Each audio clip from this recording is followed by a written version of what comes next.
Assembly में BJP वाले कांग्रेस को तनकीद का निशाना बना रहे हैं, लेकिन भट्टी विक्रम इरिक मरकजी हुकूमत से हमारी तेलंगाना के लिए आने वाली फंड्स क्यों नहीं दे रही, इस पर कोई तनकीद नहीं कर रहे हैं। अकबरुद्दीन ओवैसी ने नौजवानों से सियासत में शामिल होने की अपील की। जब मैं सियासत में आया था तब आंध्रा प्रदेश का बजट 32,000 करोड़ था, जो अब तेलंगाना और आंध्रा का मिलाकर 6 लाख करोड़ तक पहुंच गया। ये सियासतदानों की कामयाबी और तरक्की का सबूत है। बजट तकरीर में डिप्टी सीएम ने मरकज के खिलाफ एक लफ्ज भी नहीं बोला। ऑफ द कांग्रेस गवर्नमेंट, अब जैसे अभी हम देख रहे थे हमारे बीजेपी के साथी असेंबली के इतना ज्यादा स्टेट गवर्नमेंट को क्रिटिसाइज कर रहे थे, बोल रहे थे, लेकिन जब हम भट्टी साहब की स्पीच को देखते हैं सर, तो उसमें एक लफ्ज भी उन्होंने गवर्नमेंट ऑफ इंडिया के नाइंसाफी, इनजस्टिस और जो हमारा तेलंगाना का हक है उसको जो नहीं दे रहे हैं उसके ऊपर कुछ भी नहीं बोले।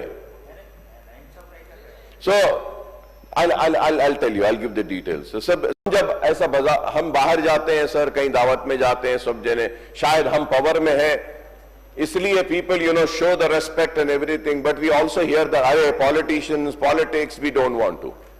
अरे no way, politicians. I mean, I don't know why, but people do not have so much of regard or respect for the politician, or if they are respected, it's only because of the power which they are holding. I would like to say that to the people who say that, what are the politicians doing? This is what is the politicians doing. Like I am standing here from last 26 years, sir.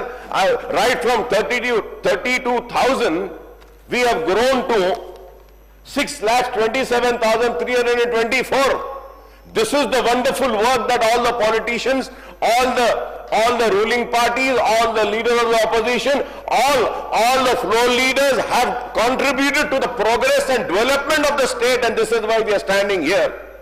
This is what we politicians, and with this, I would also like to appeal to all the youngsters to kindly join politics. We need educated people, we need learned people, so that the state can go